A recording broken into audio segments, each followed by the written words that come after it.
Olá, gente, tudo bem? Tudo tranquilo? Tudo helps? Bom, estamos aqui para gravar o nosso segundo aulão, para a gente estudar no aulão de hoje o poder constituinte através de questões CESP, em questões bem direcionadas para você que vai se prestar a fazer o concurso para delegado da Polícia Federal. Então resolveremos questões de poder constituinte elaborados pelo CESP e que foram cobradas em provas para delegado de polícia. De antemão, eu já deixo aqui os meus contatos. Vocês podem me encontrar no Facebook através do meu nome. Tá aqui, ó, Davidson Oliveira, dessa forma bem simples de se escrever, não é? D-A-Y-W-S-O-N Oliveira, Davidson Oliveira. E também o meu e-mail, davidson2@gmail.com. Então, desde logo, deixo aí esses canais abertos para que a gente possa se comunicar, você possa tirar suas dúvidas e outras coisas mais referentes ao estudo do direito constitucional. Tá ok? Então, sem mais delongas, passemos à primeira questão do nosso aulão de hoje. Primeira questão, cobrada pelo CESP na prova para delegado da Polícia Civil do Rio Grande do Norte.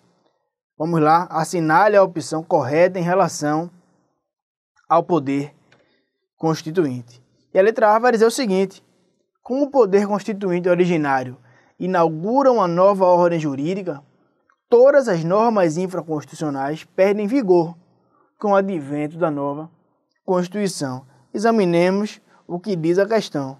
Então, segundo a questão, o poder constituinte originário inaugura uma nova ordem jurídica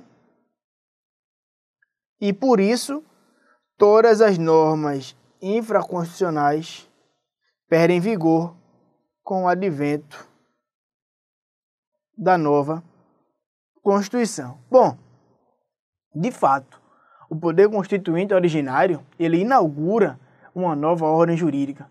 E a essa característica nós damos o nome de inicial.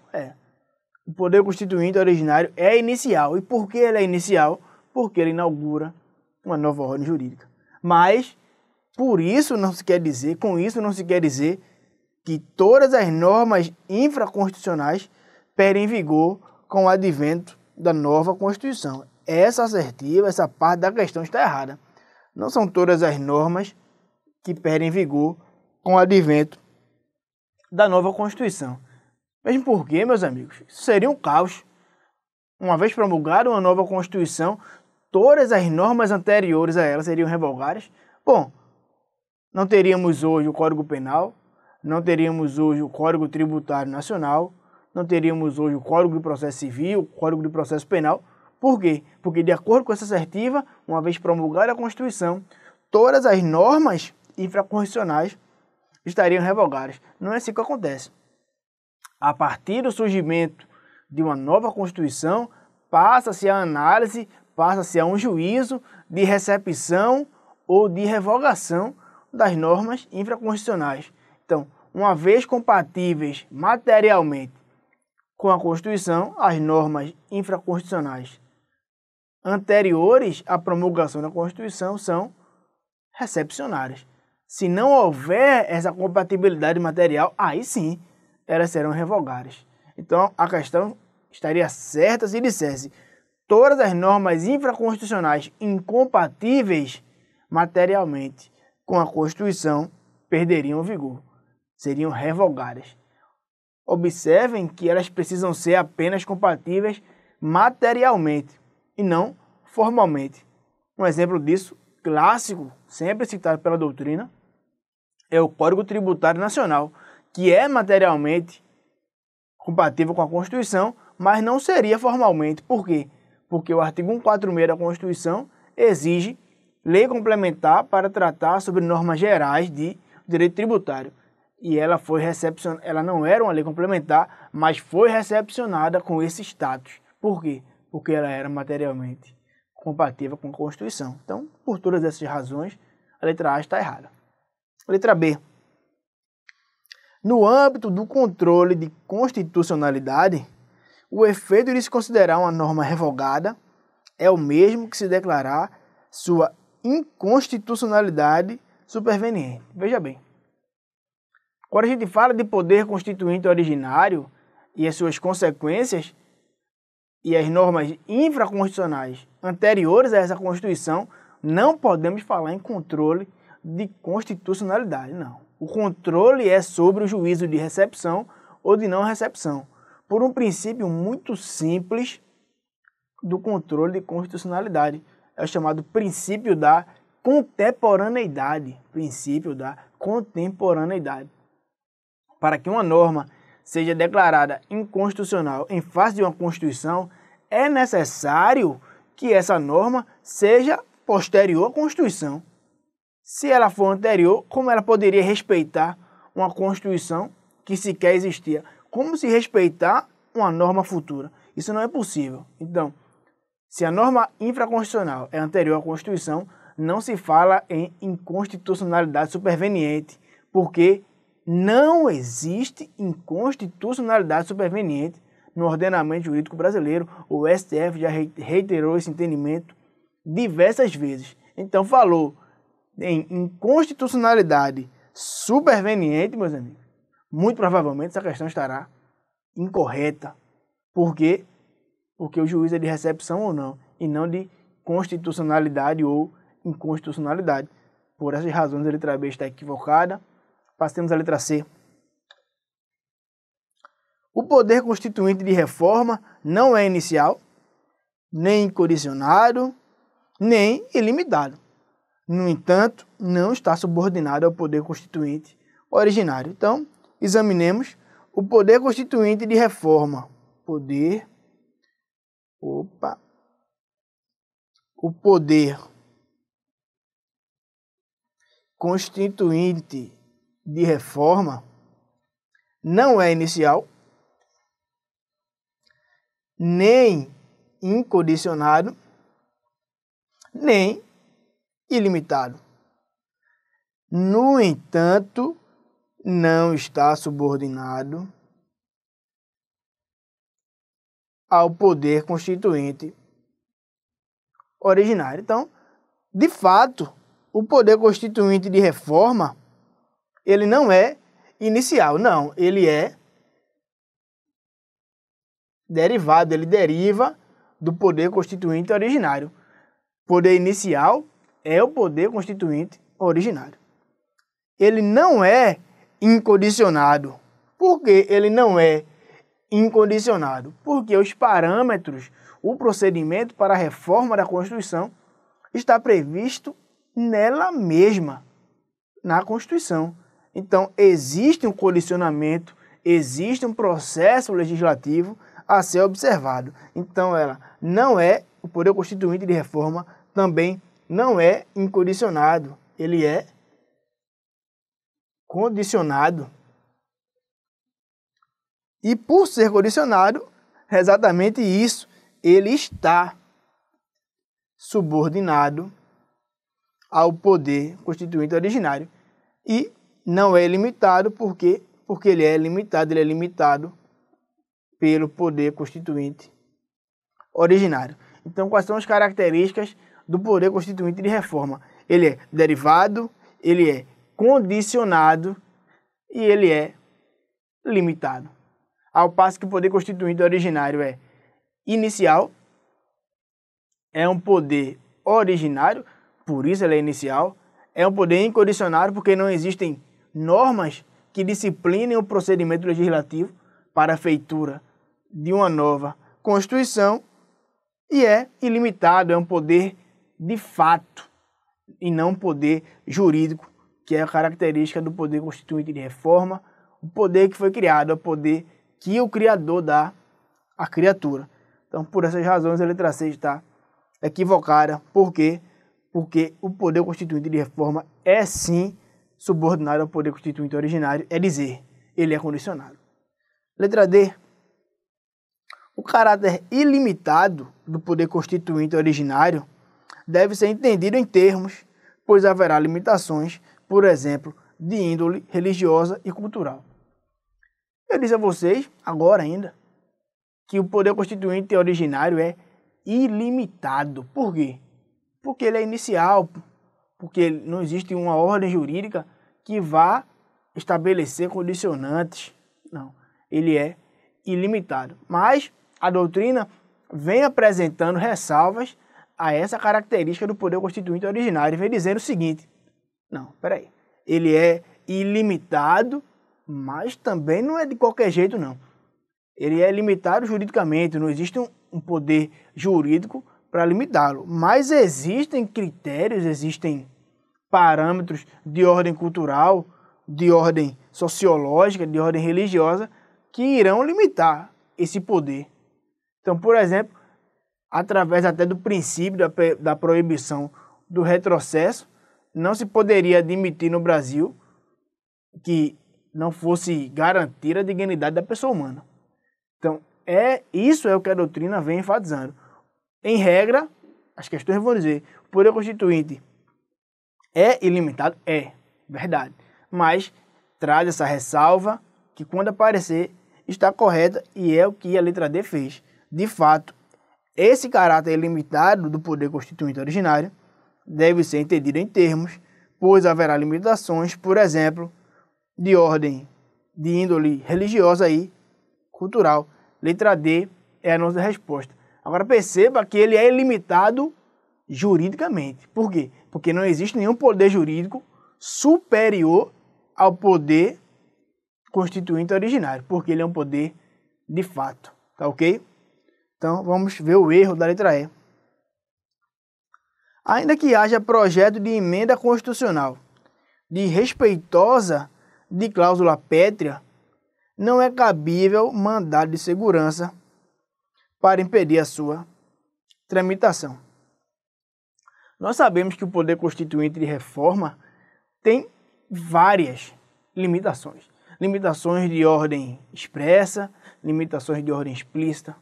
Dentro das limitações explícitas, nós temos as limitações procedimentais, nós temos as limitações materiais. E dentro das limitações materiais expressas, temos as cláusulas pétreas, que vedam qualquer deliberação tendente a abolir a forma federativa de Estado, o voto direto, secreto, universal e periódico, a separação dos poderes e os direitos e garantias individuais. Desse modo, a questão pergunta: havendo um projeto de emenda à Constituição que contrarie essas cláusulas pétreas, não seria possível um mandado de segurança para frear a tramitação da PEC? Sim, seria possível, a questão diz que não. Por quê? Porque entende o STF que o parlamentar, que o congressista, ele tem o direito líquido e certo ao devido processo legal, a um processo legislativo em conformidade com a Constituição. E isso é uma exceção. Em regra, o controle realizado pelo Poder Judiciário, o controle de constitucionalidade realizado pelo Poder Judiciário, é um controle repressivo. Espera-se que a norma esteja pronta para declará-la inconstitucional. Nesse caso, temos um exemplo raríssimo, talvez a única exceção, de um ato jurídico, de uma norma jurídica, de um controle de constitucionalidade, preventivo realizado pelo Poder Judiciário. Agora, o único legitimado a ingressar com esse mandato, os únicos legitimados a ingressar com esse mandado de segurança perante o STF são os deputados federais e os senadores. Desse modo, a questão está incorreta. Por quê? Porque o certo seria dizer: ainda que haja projeto de emenda constitucional desrespeitosa de cláusula pétrea, sim, é cabível o mandado de segurança para impedir a sua tramitação. É um caso de controle preventivo realizado pelo Poder Judiciário. Então, com isso, passamos à nossa próxima questão, que vai dizer o seguinte: para a doutrina constitucional majoritária, não existem limites implícitos ao poder constituinte e reformador. É possível, assim, adotar a teoria da dupla revisão. Então, a questão está nos dizendo o seguinte: que, para a doutrina constitucional majoritária, não existem limites implícitos ao poder constituinte derivado reformador. Não existe limite implícito ao poder constituinte de reforma. E é possível adotar a teoria da dupla revisão. Na questão passada, eu falei a vocês das cláusulas pétreas e disse que elas são limitações materiais expressas. Só que existem limitações materiais implícitas. Foi uma construção da teoria da Constituição, foi uma construção da doutrina constitucionalista moderna, que vai dizer em tese que, em princípio, de forma bastante resumida, que não pode o poder constituinte derivado reformador, não pode o poder constituinte de reforma alterar a titularidade do poder constituinte e também não pode o poder constituinte reformador alterar ou abolir as cláusulas pétreas. Primeiro, ele não pode alterar a titularidade do poder constituinte. O poder constituinte de reforma foi um presente do Criador para a criatura. Foi um presente do poder constituinte originário para o poder constituinte derivado. Então, não pode o poder constituinte derivado fazer-se de criador, quando na verdade ele é criatura. Então, não seria possível que ele modifique a titularidade do poder constituinte originário. Não seria possível. E lembre-se, a titularidade do poder constituinte originário é do povo. Os exercentes do poder constituinte, tanto originário quanto derivado, ou melhor, os exercentes do poder constituinte originário são poder legislativo, a Assembleia Legislativa, a Constituinte. E, uma vez constituído, esse poder vai ser dos legitimados previstos pela própria Constituição. Mas o titular desse poder é sempre o povo, diz o artigo 1º, parágrafo único. O poder emana do povo, trazendo aí essa característica. A segunda limitação é justamente proibir a chamada dupla revisão. O que seria isso? O artigo 60, parágrafo 4º, estabelece aquelas limitações implícitas. Não serão admitidas propostas de emenda tendentes a abolir a forma federativa do Estado, o voto direto, secreto, individual e periódico, a separação dos poderes, os direitos e garantias individuais. A dupla revisão funcionaria da seguinte forma: nós criamos uma emenda para retirar do rol das cláusulas pétreas o princípio da separação de poderes e, depois disso, criamos uma segunda emenda para realmente efetivar a abolição do princípio da separação de poderes. Então, isso seria a dupla revisão. Você faz uma revisão, uma reforma para extinguir uma cláusula pétrea e depois faz outra emenda para efetivar a exclusão daquele princípio ou daquele direito. Então, isso foi proibido, isso é proibido pela nossa doutrina constitucional, isso é proibido pela teoria da Constituição moderna. Desse modo, incorreta a questão, porque para a doutrina constitucional majoritária existem limites implícitos ao poder constituinte derivado, não sendo possível adotar a teoria da dupla revisão. A questão está errada. Passemos à questão seguinte. Que é o poder constituinte formal, que é o poder constituinte material, são limitados pelas estruturas políticas, sociais, econômicas e culturais dominantes da sociedade, bem como pelos valores ideológicos de que são portadores. Marcelo Rabelo Souza, Direito Constitucional, Braga, 1979, página 62. Pronto. Considerando o texto acima, assinale a opção correta acerca do poder Constituinte. Ok? Vamos lá. Letra A.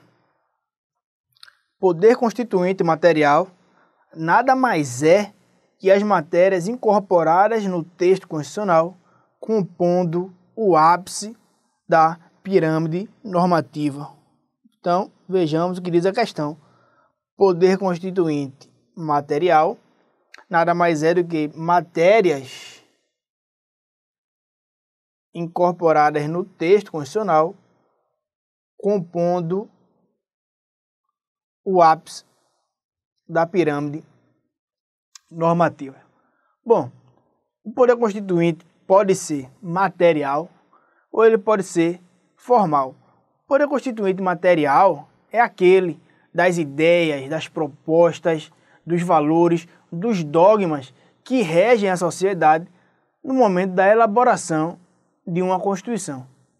Por outro lado, o poder constituinte formal é aquele que se materializa naqueles dogmas, naquelas ideias, naqueles valores positivários escritos na Constituição. E uma vez escritos na Constituição, temos uma Constituição escrita, geralmente rígida, e ela vai compor o ápice da pirâmide normativa, seria aquela Constituição jurídica positiva no conceito de Hans Kelsen. A questão diz exatamente o contrário, porque o certo seria dizer que poder constituinte formal nada mais é do que as matérias incorporadas no texto constitucional, compondo o ápice da pirâmide normativa. Então, poder constituinte formal, na verdade, nada mais é do que a positivação do poder constituinte material. Então, todas aquelas ideias, aqueles valores que estavam sendo discutidos para que fossem colocados na Constituição, uma vez feito isso, teríamos a manifestação do poder constituinte formal. Então, de uma forma bastante simples, o poder constituinte formal é a materialização, a textualização, a positivação do poder constituinte material. Vamos à letra B. As cláusulas pétreas podem ser invocadas para sustentar a tese de inconstitucionalidade de normas constitucionais provenientes do poder constituinte originário. O que a questão está dizendo?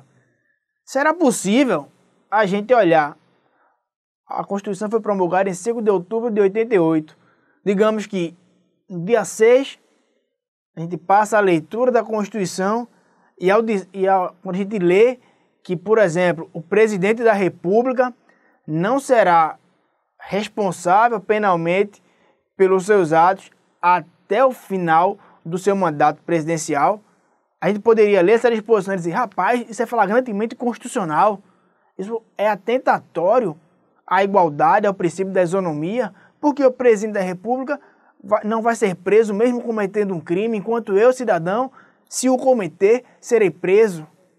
Essa norma é inconstitucional. Isso é uma norma constitucional, essa é uma norma originária inconstitucional. Poderíamos nós dizer isso? Não. Não adotamos a tese das normas constitucionais inconstitucionais. É dizer, não aceitamos que o poder constituinte originário tenha ditado uma norma inconstitucional. Por quê? Porque o poder constituinte é limitado. Se ele é ilimitado, não temos um parâmetro para dizer que a norma é inconstitucional. Inconstitucional em relação a quê? A própria obra do poder constituinte? Não. Isso não é possível. Essa tese das normas constitucionais e inconstitucionais, claro, referente às normas constitucionais originárias, foi uma construção do autor Otto Bachofen, mas essa teoria não foi por nós aceita, não foi aceita pelo Supremo Tribunal Federal, nem pela maioria da doutrina. Desse modo, as cláusulas pétreas elas não podem ser invocadas para sustentar a tese da inconstitucionalidade de normas constitucionais provenientes do poder constituinte originário. Agora, claro, o poder constituinte de reforma, como está sujeito a limitações, ele pode, uma norma assim, constitucional editada pelo poder constituinte reformador, pode ser declarada inconstitucional. Por quê? Porque o parâmetro é a própria Constituição, é a obra do próprio poder constituinte originário. Letra C. O poder constituinte formal não se confunde com o constituinte material. Este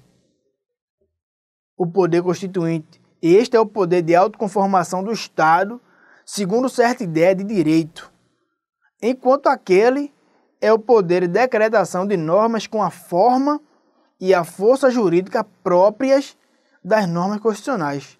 Em outras palavras, enquanto o poder constituinte material tem por fim qualificar como constitucional determinadas matérias, o formal atribui a essa escolha uma força constitucional. Belíssima questão, merecendo uma releitura com os grifos que sejam pertinentes.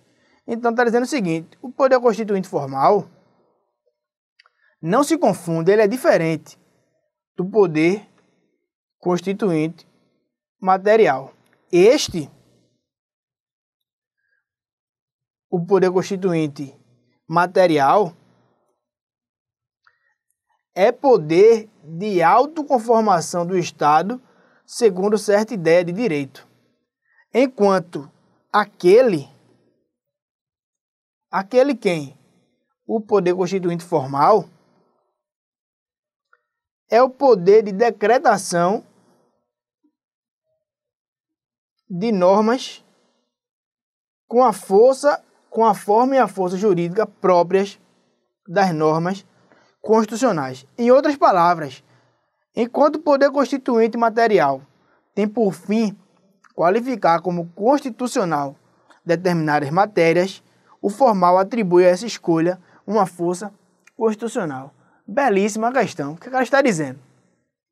Imaginemos a Assembleia Nacional Constituinte conversando, discutindo. Rapaz, eu acho que a gente deveria elevar a dignidade da pessoa humana, o pluralismo político, os valores sociais da livre iniciativa, a soberania, a cidadania, a nível de fundamentos da República Federativa do Brasil. Levanta lá um constituinte e os outros concordam, dizem, realmente, essa ideia é magnífica, são valores importantíssimos ao Estado constitucional e democrático de direito. Ótimo. Temos aí o poder constituinte material, aquela ideia de direito, aquele poder de autoconformação. As pessoas decidiram que aqueles conceitos, que aqueles valores deveriam ser colocados como fundamentos da nossa República. Até aí temos o poder constituinte material. Uma vez colocados esses valores na Constituição, e só a partir daí, eles vão ter de fato força constitucional. Só a partir daí eles vão integrar o topo da pirâmide normativa, vão servir de fundamento de validade para as outras normas de nosso sistema. Então, essa é a grande diferença entre poder constituinte material e poder constituinte formal. Eu estou ilustrando o conceito belíssimo abordado pela banca. Então, eu recomendaria que você anotasse em seu caderno, naquela parte que você tem aquele resumo de poder constituinte, anote esse conceito que diferencia bem o poder constituinte formal e o poder constituinte material. E claro, essa é a nossa resposta, letra C. Vamos à letra D. Poder constituinte material não é passível de emenda. Bom, uma questão meio capciosa, né? Você poderia pensar, realmente, as ideias, como pode ter emenda? Na verdade, esse poder constituinte material, ele é latente. Junto com o poder constituinte originário, ele nunca morre, ele nunca desaparece. Ele fica em estado de potência até que alguém diz, ei, vamos mudar isso, eu acho que está errado, os parlamentares teriam um recesso tão grande, vamos diminuir. Eita, então o poder constituinte material, que uma hora disse que o recesso era de 90 dias, passou a dizer agora que o recesso é de 60 dias. Eita, ótimo. Então o poder constituinte material mudou. Ele foi modificado, ele foi, por assim dizer, emendado. Mudou-se o conceito que se tinha a respeito da positivação dos valores, como esses valores constitucionais deveriam ser encarados. Então, esse poder constituinte material não é possível de emenda, não é possível de mudança, ele é sim. Por isso que essa letra D não está correta. E, finalmente, a hierarquia entre norma constitucional formal e a material. Nós sabemos que, quanto ao conteúdo, as normas classificam-se em materiais, as normas constitucionais classificam-se em materiais e formais. Materiais são aquelas normas que tratam de assuntos eminentemente constitucionais, organização dos poderes do Estado, estabelecimento de um rol de direitos e garantias fundamentais, não importando o modo, o processo pelo qual ela passou. Tratando de matéria constitucional, essa norma será automaticamente constitucional. Por sua vez, as normas formalmente constitucionais são todas aquelas que estejam no corpo da Constituição, que tenham passado por um processo legislativo mais dificultoso, e não importa o conteúdo que elas tratem. O exemplo clássico de uma norma formalmente constitucional é a que tem aquela disposição a respeito do Colégio Dom Pedro II, salvo engano, artigo 242, parágrafo 1º, ou 241, parágrafo 2º, deem uma olhada. Então, nossa Constituição, ela é formal. Existem normas que são indubitavelmente materialmente constitucional, como as que estabelecem a separação de poderes, que organizam o nosso Estado Federal, mas outras existem dúvidas polêmicas sobre se verdadeiramente tratam de normas essencialmente constitucionais. E essas seriam normas apenas formalmente constitucionais. Mas, dentro do nosso ordenamento jurídico, essa polêmica, essa discussão é estéril. Ela não leva a canto nenhum. Por quê? Porque, uma vez dentro da Constituição, todas as normas têm o mesmo valor, têm a mesma hierarquia, têm o mesmo status. Desse modo, não há hierarquia entre norma constitucional formal e material. Não existe hierarquia entre normas constitucionais, princípio básico de hermenêutica constitucional. Então, a mesma norma que estabelece a vedação em regra, que estabelece a vedação à pena de morte em regra, tem o mesmo valor da norma que trata do Colégio Dom Pedro II. Não importa. Esteve na Constituição, a hierarquia é a mesma. Por isso, a letra E está errada ao dizer que há hierarquia entre a norma constitucional formal e a material. E com isso, chegamos ao fim do nosso aulão sobre poder constituinte. Podemos examinar as diferenças entre poder constituinte originário e reformador, as características de um e de outro, ver quais são as diferenças entre poder constituinte material e poder constituinte formal, examinar que existem cláusulas pétreas, que existem cláusulas materiais explícitas e implícitas. Vimos que não é possível que altere-se a titularidade do poder constituinte, muito menos se admite a teoria da dupla revisão. Vimos que não foi acolhida entre nós a teoria das normas constitucionais e inconstitucionais de Otto Bachoff. Então, desse modo, foi muito proveitoso esse nosso encontro. Espero vocês no próximo. Até lá. Deixo aí para vocês de novo o meu contato, Davidson Oliveira. Pode me procurar no Facebook, davidson2@gmail.com. É o meu e-mail. Qualquer coisa, me procurem. Foi um prazer estar com vocês. Sempre é. Até mais. Beijos. Me liguem.